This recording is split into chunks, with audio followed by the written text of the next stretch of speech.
Okay, hopefully you can hear me because my dishwasher is extremely loud. So I've got a few things I'm going to remove, like this is dead. And I've got a few babies coming up of my agave, my blue agave. And so I'm going to, you can see me here, I gotta be careful because these things right here are super spiky and it never fails that I get myself. So I'm gonna go in and I'm just gonna pull it at the root. I got the root and I'm going to just put it in here. Okay, so I repotted it. Look how cute that is.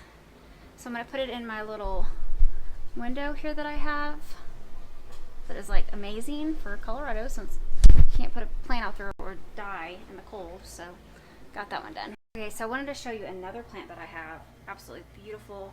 Another blue agave. It's much bigger, but look at the babies. So I'm gonna go ahead and move this one right here, and most likely this one too, just to give it some more space until I can go to the store and get some more pots. So let me get that going. Let's see if I can show y'all here. Move this over a little bit. Okay, I think I'm gonna put one directly in the middle so I don't have to repot it. Okay, so again, you have to be very careful when you're doing these because they are super spiky and I don't want to get poked. So I'm going to go down to the root and I'm just going to pull it out. Look at that beautiful root. Okay, I'm going to just go all the way down here